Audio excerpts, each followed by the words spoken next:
Get ready, get excited. It's time for this year's Battle of the Badges. We have 3 guests here with us today. Down at the end, we have Captain Chris Fleming with the Wichita Fire Department. Seated in the middle, we have Megan Davis, who's the chair of the Red Cross Board, and seated next to me is Captain Greg Gehring with Sedgwick County EMS. Thanks, guys, for being here. Thank you. Well, maybe, Megan, you could start off by explaining what is the Battle of the Badges for anybody who doesn't know.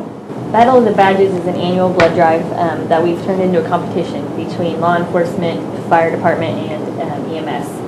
So you basically come donate blood, and you get to vote for your favorite branch of government services. Emergency services. Emergency services. And the holidays are a really hard time for the Red Cross to collect blood. People are on vacation, employers don't do as many blood drives. There's just less collections typically during the holiday time. So this is a great incentive for the public to get out and to help boost blood supply. Patients don't take holidays. We still need blood. And why did your agencies want to get involved?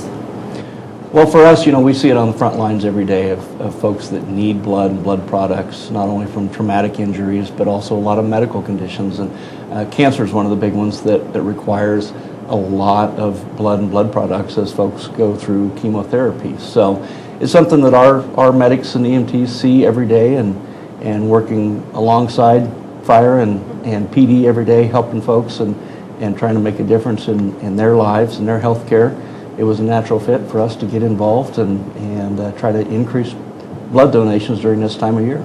And I know a lot of people don't realize, but the majority of what the fire department does is medical calls. Absolutely, absolutely. Probably 85% of our alarms are medical calls, and throughout the last 21 years, we have the battle has brought in about 25,000 units of blood, and that with each unit of blood that's collected, that has the opportunity to help up to 3 patients. So with just the battle itself, we've had the opportunity to potentially impact up to 75,000 patients.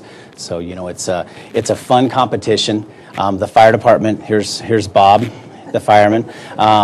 The fire department is, we're winning this year, or again, well, I'm sure we will. No, we're winning as of now, 12-9 over the police department. EMS are there. This is your 3rd year, I believe, in the battle, so they haven't had a W yet, and that's okay. They can just continue to kind of coast through. You notice there's a lot of questions of voter fraud. You notice they already have votes before it actually starts. It's kind of questionable as to how that happens. It's a good time. It's easy to vote for the fire department, and since the police department aren't here today, it's really easy to vote for the fire department. And but at the end of the day, the real winners are the recipients of the blood products that we're able to collect. So, Who has won the past couple of years, just out of curiosity?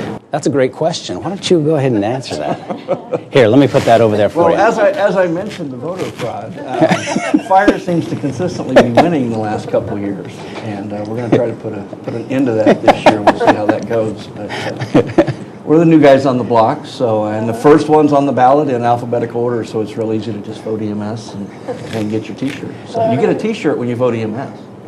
Okay, and let's talk about that. Well, you get a T-shirt no matter who you vote for. But we just got the T-shirts in. They look really great, so we're excited to hand those out. There's a lot of them, so that we'll give them out while supplies last, and hopefully you get in and get a T-shirt. We start December 12th. It's Monday, and we go through Saturday, I believe, December 31st. So anytime during that, you can head down to the Wichita Donation Center at 707 North Main, right by a fire station. Absolutely. So maybe that has to do with the If they're outside, don't let them pester you. Just walk past and ignore them.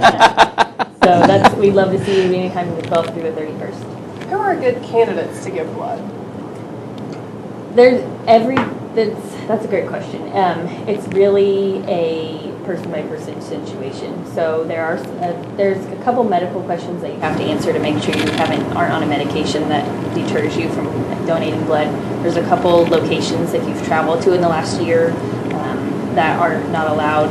A couple malaria, Zika, those type of things. We just want to make sure that we're not collecting blood that can't be used. Because we want those patients that need it, we need good blood for them. So But there's a couple different questions you'll ask about that. And actually, we have the ability now to do your questions beforehand. You can do it on your computer before you go. It's called Rapid Pass. If you go to redcrossblood.org, there's a link there for Rapid Pass. You can answer all your health questionnaire questions there. And if something comes up where they say, you probably can't donate today, you don't even have to make the trip down to the donation center. So it saves a little bit of time there. But also saves some time even if you are able to donate. You don't have to wait in line for that. You can get right back in. They'll draw some iron to make sure your iron levels are high enough, take your blood pressure, and do a pulse.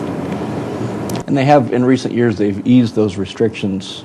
So some folks that may think they can't donate blood because in the years past they weren't able to, might check again, because some of those have changed and evolved, and some people can donate now that weren't able to before. Good to know. How long does it take once you get there? If you've done the Rapid Pass, then it's really pretty quick. It can be in and out in probably under 30 to 45 minutes.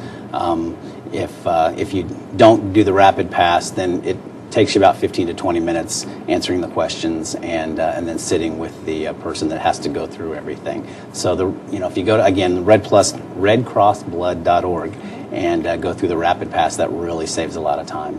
Are people supposed to eat before they donate? I would suggest eating before you donate. And hydrating. Drink lots of water for about 24 hours, 48 hours maybe if you want to be really cautious. A lot of water, and eat a good meal before you come. You'll get snacks afterwards, so that helps too. Cookies most of the time. That's what I eat at least. Free t-shirts and cookies. It sounds like That's a good right. deal to me. It's a win-win. Yes. And how old do you need to be?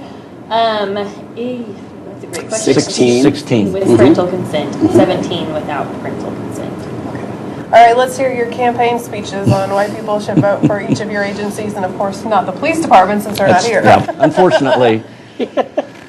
Well, EMS is the first ones you see. Well, sometimes the fire department's the first ones you see, but EMS is the last ones you see when you call to go to the hospital for that blood product you might need. So hopefully we're fresh on people's minds. We're at the top of the ballot. We've not won before, so that's a reason to vote for the underdog. And fire's had plenty of opportunities to be in the limelight for that. So we just Get rid of Fireman Bob. Vote for the fire department. We again, it's a great cause.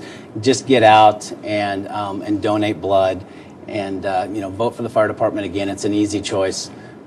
When's the last time the fire department pulled you over and gave you a speeding ticket? Just That's saying. the point. So it's pretty easy, and it's a lot of fun. So come out, donate blood, and help save a life.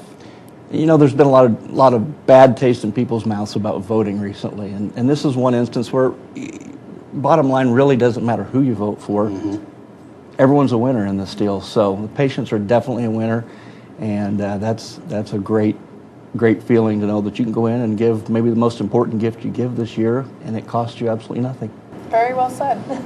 Megan, will you give us the website one more time and any other contact info you want to provide? Redcrossblood.org is the website, and then also 1-800-RED-CROSS if you have any questions. If there's any questions about eligibility, there's great people there that can help you get through those and figure out whether you're eligible or not. All right, you guys, thank you so much for being here. Thank you. Thank you.